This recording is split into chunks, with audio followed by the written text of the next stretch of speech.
একটা বেনমাজি আর একটা কুকুর এক সমান। একটা বেনমাজির মাঝে আর একটা কুকুরের মাঝে কোনো পার্থক্য নাই। কুকুর নামের সে 4 পাওয়ালা জানোয়ারটা সারাদিন খায় আর ঘুমায়, কিন্তু সৃষ্টিকর্তা মাওলাকে একটা সেজদা করে না। ঠিক তদ্রূপভাবে মানুষ নামের 2 পায়ের জানোয়ারটাও সারাদিন খায় আর ঘুমায়, ঘোরে, মাওলাকে একটা সেজদা করে না। 4 পাওয়ালা জানোয়ারের মধ্যে যেরকমভাবে সেজদা নাই, ঠিক 2 পাওয়ালা মানুষ নামের জানোয়ারটার মধ্যে কোনো সেজদা নাই।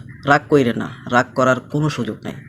আল্লাহ নিজেই কোরআনের মধ্যে বলছেন, সূরা আরাফ, ওয়াত্তাবাউ হাওয়াহু ফামাসালুহু কামাসালিল কালব। মাদ্রাসার একটা ছোট্ট বাচ্চাকে জিজ্ঞাসা করিয়েন কালব অর্থ কি, সে নির্দ্বিধায় বলে দিবে কালবুন অর্থ কুকুর। আল্লাহ এই আয়াতের মধ্যে বলছে, ওয়াত্তাবাউ হাওয়াহু, যারা আল্লাহ এবং রসুলের সুন্নতের কোনো অনুগত্য করে না, কোনো প্রাধান্য দেয় না, মানে না, ফামাসালুহু, তাদের দৃষ্টান্ত হলো কামাসালিল কালব, 2 পাওয়ালা কুকুরের মতো, কুত্তার মতো। আল্লাহ নিজেই বলে দিচ্ছেন, যারা আল্লাহর হুকুম রসুলের তরিকা মানে না, তারা আর কুকুর এক সমান, উভয়টা বরাবর, তাদের মধ্যে কোনো পার্থক্য নাই। তো চলুন অতীতের ভুলগুলো ছেড়ে দিয়ে সামনের জীবনে নামাজ আদায় করার চেষ্টা করি, ইনশাআল্লাহ।